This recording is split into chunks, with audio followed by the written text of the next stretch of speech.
ಪುಸ್ತಕಗಳು ಅಂತ ಹೇಳ್ತಾ ನನ್ನ ಮಾತು ಮುಗಿಸ್ತೀನಿ. ಧನ್ಯವಾದಗಳು.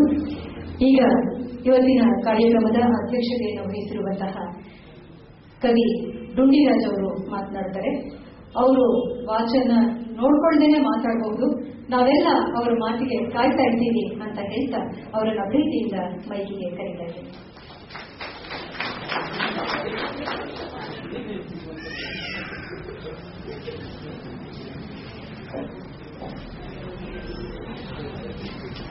ವೇದಿಕೆಯ ಮೇಲಿರುವ ಸ್ನೇಹಿತರೆ ಮತ್ತು ವೇದಿಕೆಯ ಮುಂದೆ ಇರುವ ಸ್ನೇಹಿತರೆ, ಸಾಮಾನ್ಯವಾಗಿ ಎಲ್ಲ ಭಾಷಣ ಕಾರ್ಯಕ್ರಮಗಳಲ್ಲೂ ಎರಡು ಮಾತುಗಳನ್ನು ನನಗೆ ತುಂಬಾ ಸಂತೋಷ ಆಗ್ತಾ ಇದೆ ಅಂತ ನಾನು ಹೇಳೋ ರೂಢಿ. ಇವತ್ತು ನನಗೆ ಹಾಗೆ ಹೇಳಕ್ಕಾಗ್ತಾ ಇಲ್ಲ. ಎರಡು ಮಾತುಗಳನ್ನು ನಾವು ಹೇಗಪ್ಪ ಅಂತ ಚಿಂತೆ ಆಗ್ತಾ ಇದೆ. ಯಾಕೆಂದ್ರೆ ಬಹಳ ವಿಚಿತ್ರವಾದ ರೀತಿಯಲ್ಲಿ ಇವತ್ತಿನ ಕಾರ್ಯಕ್ರಮ ಆರಂಭವಾಗಿದೆ. ನಾವೇನೋ ಪ್ರಕಾಶ್ ಹೆಗಡೆ ಬಹಳ ಹಾಸ್ಯಮಯವಾದ ಲೇಖನಗಳನ್ನು ಬರೆದಿದ್ದಾರೆ. ಕೋಮಲ್ ಕುಮಾರ್ ಹಾಸ್ಯ ನಟರು ಇದ್ದಾರೆ. ಹಾಸ್ಯ ಕವಿ ಎಂಬ ಕುಖ್ಯಾತಿ ಪಡೆದ ನಾನು ಇದ್ದೀನಿ. ಬಹಳ ಬಿದ್ದು ನಗ್ತಾ ಕಾರ್ಯಕ್ರಮ ಶುರುವಾಗಿ ತೆಗೆದುಕೊಂಡ್ರೆ ಸ್ಟಾರ್ಟಿಂಗ್ ಅಲ್ಲೇ ಎಡವಟ್ಟಾಗ್ಬೇಕು, ಎಲ್ಲ ಅಳೋಕ್ ಶುರು ಮಾಡ್ಬಿಟ್ಟು ಭಾವೋದ್ರೇಕಕ್ಕೆ ಒಳಗಾಗ್ಬೇಕು. ಇದು ಪಾಪ ನಮ್ಮ ಪ್ರಕಾಶ್ ಹೆಗಡೆ ತಪ್ಪಲ್ಲ, ನಮ್ಮ ಮುಖ್ಯಮಂತ್ರಿಗಳು ಭಾವೋದ್ರೇಕಕ್ಕೆ ಒಳಗಾಗ್ತಾರೆ.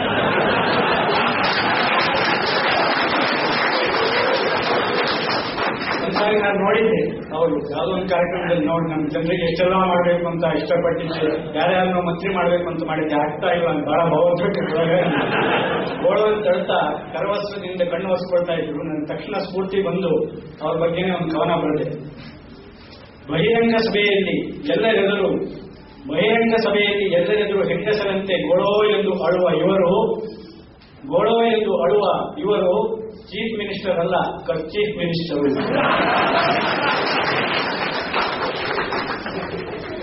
ಆದ್ರೆ ಏನು ಮಾಡಕ್ಕಾಗಲ್ಲ, ಈ ಅಳುವುದೇ ಹಾಗೆ. ನಾವೆಲ್ಲ ಹಾಸ್ಯ ಲೇಖಕರು, ಹಾಸ್ಯ ಭಾಷಣಕಾರರು ಅಂತೀವಿ. ಆದ್ರೆ ಗೋಪಾಲಕೃಷ್ಣ ಅಡಿಗೆ ಹೇಳಿದ ಒಂದು ಮಾತು ನನಗೆ ನೆನಪಾಗ್ತಾ ಇದೆ. ಅಳುವ ಕಡಲಿನಲ್ಲಿ ತೇಲಿ ಬರುತ್ತಲಿದೆ ನಗೆಯ ಹಾಯಿ ದೋಣಿ.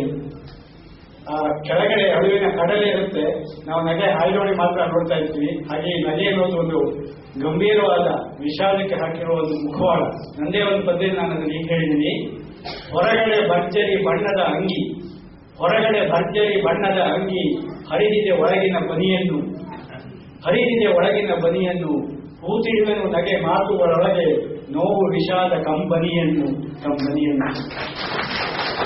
ಹಾಗೆ ನಮ್ಮ ಪ್ರಕಾಶ್ ಹೆಗಡೆ ಅವರು ಅವರೆಲ್ಲ ನೋವು ಕಂಬನಿಯನ್ನ ಈ ನಗುವಿನ ಹಿನ್ನೆಲೆಯಲ್ಲಿ ಅಡಗಿಸಿದ್ದಾರೆ. ಅದನ್ನು ನಾವು ಬಹಳ ಎಚ್ಚರಿಕೆಯಿಂದ ಓದಿದ್ರೆ ನಮಗೆ ಚೆನ್ನಾಗಿ ವ್ಯಕ್ತವಾಗುತ್ತೆ. ನಾನು ಈ ಪುಸ್ತಕದ ಬಗ್ಗೆ ಏನು ಮಾತನಾಡೋದಿಲ್ಲ, ಯಾಕಂದ್ರೆ ನಮ್ಗೆ ಅವ್ರು ಹೇಳ್ಬಿಟ್ಟಿದ್ದಾರೆ. ನಮ್ಮ ಮನೆಗೆ ಬಂದು ಪುಸ್ತಕ ಕೊಟ್ಟು ಹೇಳಿದ್ರು, ನಮಗೂ ನಿಮ್ಗೂ ಒಂದು ಕಾಂಟ್ರಾಕ್ಟ್ ಅಂದ್ರು. ಅವ್ರಿಗೆ ಅವರ ಭಾಷೆಯಲ್ಲಿ ಕಾಂಟ್ರಾಕ್ಟ್ ಮಾಡಿದ್ರೆ ಏನು ಕಾಂಟ್ರಾಕ್ಟ್ ಅಂತ ಕೇಳಿದ್ರು. ಬಂದವ್ರನ್ನೆಲ್ಲ ಸಿಕ್ಕಾಪಟ್ಟೆ ನಡೆಸ್ಬೇಕು, ಇದೇ ಕಾಂಟ್ರಾಕ್ಟ್ ಅಂತ. ಸರಿ ಅಂತಂದ್ರೆ ನಾನು ಆವಾಗ ಅವ್ರು ಹೋದ್ರು. ಆದ್ರೆ ಅವ್ರ ಕಾಂಟ್ರಾಕ್ಟ್ ನಾನು ಗಂಭೀರವಾಗಿ ತಗೊಳ್ಳಿಲ್ಲ, ಯಾಕಂದ್ರೆ ಅವ್ರು ಅಡ್ವಾನ್ಸೇ ಕೊಡ್ಲಿಲ್ಲ. ಇನ್ನು ಎಷ್ಟೋ ಪುಸ್ತಕ ಬಿಡುಗಡೆ ಸಮಾರಂಭಗಳಿಗೆ ನಾನು ಹೋಗ್ತೀನಿ. ಅಲ್ಲೆಲ್ಲ ಏನಾಗುತ್ತೆ ಅಂತಂದ್ರೆ, ಈ ಪುಸ್ತಕ ಬಿಡುಗಡೆ ಅನ್ನೋದಕ್ಕಿಂತ ಪುಸ್ತಕ ಗಡಿಬಿಡಿ ಅಂತ ನಾನು ಹೇಳ್ತೇನೆ. ಈ ಪುಸ್ತಕ ಬಿಡುಗಡೆ ಮಾಡೋದು ಒಂದೇ, ಮನೆ ಒಕ್ಕಲು ಮಾಡೋದು ಒಂದೇ. ಅನೇಕ ಮನೆ ಒಕ್ಕಲು ಮನೆ ಗೃಹ ಪ್ರವೇಶದ ಸಂದರ್ಭದಲ್ಲಿ ಮನೆ ಪೂರ್ತಿ ಆಗಿರೋದೇ ಇಲ್ಲ. ಕೊನೆಯಲ್ಲೇ ಹೋಮ ಮಾಡ್ತಾ ಇರ್ತಾರೆ, ಇವರಿಗೆ ವೈಟ್ ವಾಶ್ ಮಾಡ್ತಾ ಇರ್ತಾರೆ, ವೈಟ್ ಜೋಡಿಸ್ತಾ ಇರ್ತಾರೆ. ಈ ಪುಸ್ತಕ ಬಿಡುಗಡೆ ಕೂಡ ಹಾಗೆ ಆಗುತ್ತೆ. ನಮ್ಗೆ ಪುಸ್ತಕ ಬಿಡುಗಡೆ ಮಾಡಿದ್ರೆ ಪುಸ್ತಕದ ಬಗ್ಗೆ ಮಾತಾಡಬೇಕು ಅಂತಾರೆ, ಆ ಪುಸ್ತಕವೇ ನಮ್ಮ ಕೈ ಸಿಕ್ಕಿರೋದಿಲ್ಲ. ಒಂದ್ಸಾರಿ ನಾನೊಂದು ಪುಸ್ತಕ ಬಿಡುಗಡೆ ಸಮಾರಂಭಕ್ಕೆ ಹೋಗಿದ್ದೆ. ಅಲ್ಲಿ ಕೊನೆಗೆ ಏನ್ ಮಾಡಿದ್ರು ಅಂತಂದ್ರೆ, ಪುಸ್ತಕ ರೆಡಿಯಾಗೇ ಇಲ್ಲ. ಕೊನೆಗೂ ಮುಖಪುಟ ಮಾತ್ರ ರೆಡಿಯಾಗಿದೆ, ಕವರ್ ರಕ್ಷಾಪುಟ. ಈ ರಕ್ಷಾಪುಟವನ್ನು ಸಾಂಕೇತಿಕವಾಗಿ ಬಿಡುಗಡೆ ಮಾಡ್ತಾ ಇರ್ತಾರೆ. ಸರಿ, ರಕ್ಷಾಪುಟನ್ನೇ ಒಬ್ಬರು ಮುಖ್ಯಾತಿಥಿಗಳು ಬಿಡುಗಡೆ ಮಾಡಿದ್ರು ಮತ್ತು ರಕ್ಷಾಪುಟದ ಬಗ್ಗೆ 1 ಗಂಟೆ ಭಾಷಣ ಮಾಡಿದ್ರು. ಅವ್ರು ಹೇಳಿದ ಇನ್ನೇನಲ್ಲ, ಈ ರಕ್ಷಾಪುಟ ಎಷ್ಟು ಚೆನ್ನಾಗಿದ್ಮೇಲೆ ಇದು ಪುಸ್ತಕ ಎಷ್ಟು ಚೆನ್ನಾಗಿರ್ಬೋದು. ಆದ್ರೆ ಇವತ್ತು ನಾನು ನೀಲಿಮಾ ಪ್ರಕಾಶನದ ಮಣಿಕಾಂತ್ ಮತ್ತು ಗೆಳೆಯರನ್ನ ಅಭಿನಂದಿಸ್ತಾ ಇದ್ದೀನಿ. ಯಾಕಂತಂದ್ರೆ ಪುಸ್ತಕ ಪೂರ್ತಿ ಆದ್ಮೇಲೆ ಅವ್ರು ಬಿಡುಗಡೆ ಮಾಡ್ತಾ ಇದ್ದಾರೆ. ಆ ಪುಸ್ತಕನ ನನಗೆ ಅವರು ಅಡ್ವಾನ್ಸ್ ಆಗಿ ಕೊಟ್ಟಿದ್ರು ಓದಿ ಅಂತ. ನಾನು ಕೂಡ ಬಹಳ ನಿಷ್ಠೆಯಿಂದ ಅದರ ಎಲ್ಲಾ ಪುಟಗಳನ್ನ ಓದಿದೆ, ಬಹಳ ಸಂತೋಷ ಪಟ್ಟೆ. ಆದ್ರೂ ನಾನು ಪುಸ್ತಕದ ಬಗ್ಗೆ ಮಾತಾಡೋದಿಲ್ಲ, ಯಾಕಂದ್ರೆ ಹಾಗೆ ಮಾಡಿದ್ರೆ ನನ್ನ ದಿವಾಸದಲ್ಲಿ ಅವರಿಗೆ ಅನ್ಯಾಯ ಮಾಡ್ದಾಗುತ್ತೆ. ಯಾಕೆಂದ್ರೆ ಪುಸ್ತಕದ ಬಗ್ಗೆ ಅವರು ಈಗಾಗಲೇ ಮಾತಾಡಿ ಆಗಿದೆ ಮತ್ತು ಮಾತಾಡಬೇಕಾದ ಹೊಣೆ ಅವರ ಮೇಲೆ ಇತ್ತು. ಈ ಪುಸ್ತಕದಲ್ಲಿ ಏನೆಲ್ಲ ಆಗಿದೆ ಅನ್ನೋದ್ರ ಬಗ್ಗೆ ಅವರು ಬೆಳಕು ಚೆಲ್ಲಿದ್ದಾರೆ. ಹಾಗೆ ನೋಡಿದ್ರೆ ಪ್ರಕಾಶ ಪುಸ್ತಕದಲ್ಲಿ ಯಾರು ಬೆಳಕು ಚೆಲ್ಲೋದೇ ಬೇಡ, ಯಾಕಂದ್ರೆ ಪ್ರಕಾಶ ಅಂದ್ರೆ ಬೆಳಕೆ. ಅದರಲ್ಲಿ ದಿವಾಕರ ಅಂತ ಸೂರ್ಯ, ಅವರು ಬಹಳ ಚೆನ್ನಾಗಿರೋ ಮೇಲೆ ಬೆಳಕು ಚೆಲ್ಲಿದ್ದಾರೆ. ಹಾಗಾಗಿ ನೀವೆಲ್ಲ ಈ ಪುಸ್ತಕವನ್ನ ಕೊಂಡು ಓದಿದ್ರೆ ನಿಮ್ಗೆ ಅದರ ಸ್ವಾರಸ್ಯ ಗೊತ್ತಾಗುತ್ತೆ. ಇನ್ನು ಈ ಹಾಸ್ಯದ ಬಗ್ಗೆ ಒಂದೆರಡು ಅನಿಸಿಕೆಗಳನ್ನ ತಮ್ಮ ಮುಂದೆ ನಾನು ಹೇಳಬೇಕು ಅಂತ ಇದ್ದೀನಿ. ಈ ಹೆಸರು ಬಹಳ ಇಷ್ಟ ಆಯ್ತು ನನಗೆ ಈ ಪುಸ್ತಕದವರು. ಹಿಂದಿನ ಪುಸ್ತಕ ಕೂಡ ಹಾಗೆ ಇತ್ತು, ಹೆಸರೇ ಬೇಡ ಅಂತಿತ್ತು. ಆಮೇಲೆ ಈಗ ಇದೇ ಇದರ ಹೆಸರು ಅಂತಂದು. ಇದೆಲ್ಲ ಯಾಕೆ ಹಿಂಗ್ ಮಾಡ್ತಾನೆ ಅನ್ನೋದು ಲೇಖಕರ ನನಗೆ ಅದು ಗೊತ್ತಿದೆ, ಅದು ಕೊಟ್ಟು. ಯಾಕಂದ್ರೆ ಯಾವ ಹೆಸರು ಇಡೋದಪ್ಪ ಅಂತ ಅವರಿಗೆ ಗೊತ್ತೇ ಆಗೋದಿಲ್ಲ. ತುಂಬಾ ಒಳ್ಳೇದಾದ ಹೆಸರು ಇಡಬೇಕು ಅಂತಿರುತ್ತೆ, ಇನ್ನೇನು ಹೆಸರು ಇಡೋದು ಅಂತ ಗೊತ್ತಾಗಿದ್ದಾಗ ಈ ಥರದ್ದೆಲ್ಲ ಒಂದು ಟ್ಯಾಕ್ಟಿಕ್ಸ್ ನಾವು ಮಾಡಬೇಕಾಗುತ್ತೆ. ಅದಂದ್ರೆ ಚೆನ್ನಾಗಿರುತ್ತೆ ಇದೇ ಇದರ ಹೆಸರು ಅಂತಂದು. ಯಾಕಂದ್ರೆ ಈ ಹೆಸರಿನಲ್ಲೇ ಬಹಳ ಬೇಕಾದಷ್ಟು ಸ್ವಾರಸ್ಯಕರವಾದ ಉದಾಹರಣೆ ನಾನು ಕೊಡಬಹುದು. ನಾನು ಮನೆ ಕಟ್ಟಿದಾಗೆ ನನಗೆ ಸಮಸ್ಯೆ ಆಯಿತು, ನಮ್ಮ ಮನೆಗೆ ಏನು ಹೆಸರು ಇಡೋದು ಅಂತ. ಯಾಕಂದ್ರೆ ಎಲ್ಲರೂ ಬೇರೆ ಬೇರೆ ಹೆಸರು ಇಡ್ತಾರೆ. ಸಾಮಾನ್ಯವಾಗಿ ಮನೆಗಳಿಗೆಲ್ಲ ನಮ್ಮ ಮಂಗಳೂರು ಕಡೆ ಎಲ್ಲ ಕ್ರಿಶ್ಚಿಯನ್ಸ್ ಜಾಸ್ತಿ, ವಿಲ್ಲಾ ವಿಲ್ಲಾ ವಿಲ್ಲಾ ಅಂತ ಹೆಸರಿಡ್ತಾರೆ. ಗ್ರೇಸ್ ವಿಲ್ಲಾ, ರೋಸ್ ವಿಲ್ಲಾ, ಆ ಥರ ಎಲ್ಲ ವಿಲ್ಲಾಗಳು. ಅದನ್ನೇ ಕೆಲವರು ಕನ್ನಡದಲ್ಲಿ ಮಾಡ್ತಾ ಮಾಡ್ತಾ ಮನೆಗಳಿಗೆ ಏನೇನೋ ಹೆಸರು, ಸುಖವಿಲ್ಲ,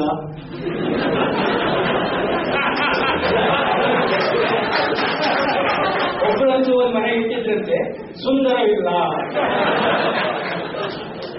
ಆದ್ರೆ ಒಬ್ಬ ಅದನ್ನ ಹೋಗ್ತಾ ಅವ್ರ ಮನೆ ಮುಂದೆ ತಿರುಗಿಸ್ತಾ ಇದ್ದ ಒಬ್ಬ ಯುವಕ. ಆ ಮನೆಯಲ್ಲಿ 3 ಜನ ಹುಡುಗಿಯರಿದ್ದಂತೆ, ಒಟ್ಟು ಚೆನ್ನಾಗಿದ್ದಾರೆ, ಅವರು ಸುಮಾರಾಗಿದ್ದಾರೆ, ತಿಳ್ಕೊಂಡಿದ್ದಾರೆ ಅಂದ್ಬಿಟ್ಟು ಅವ್ರು ಸುಂದರವಿಲ್ಲ ಅಂತ ಬರ್ತಿದ್ದಾರ. ಅವನ ಮುಂದೆ ಕೆಳಗಡೆ ಇನ್ನೊಂದು ಸಾಲು ಮಸಿ ಕೆಂಡದಲ್ಲಿ ಬರೆದು ಹೋದಂತೆ, ಸುಂದರವಿಲ್ಲ ಆದರೂ ಪರವಾಗಿಲ್ಲ.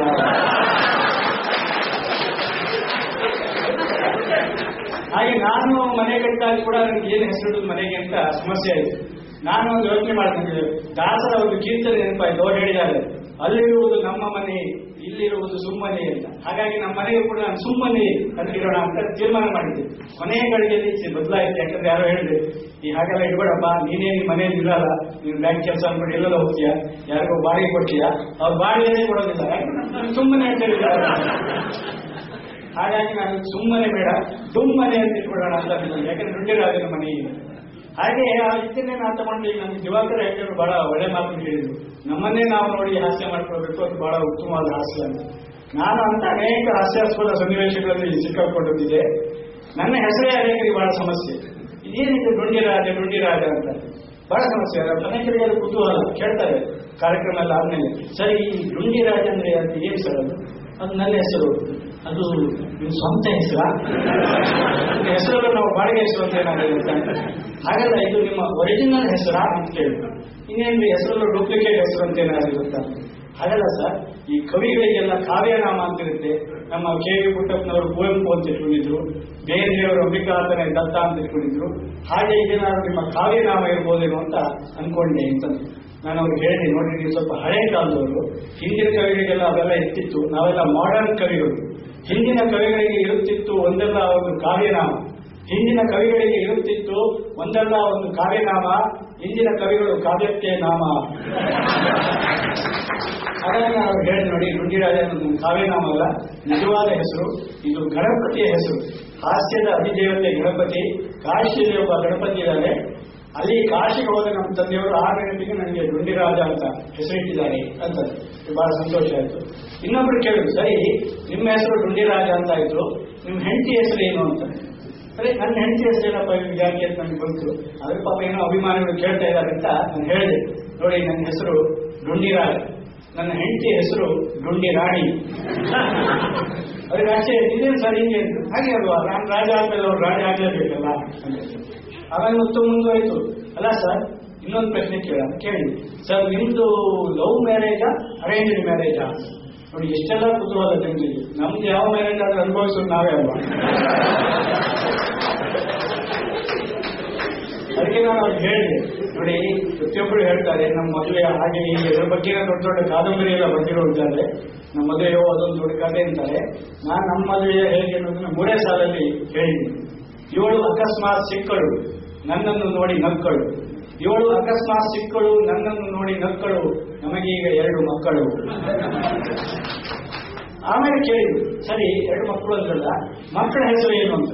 ಅನೇಕರಿಗೆ ಇವತ್ತು ಬಹಳ ದೊಡ್ಡ ಸಮಸ್ಯೆ ಆಗಿದೆ.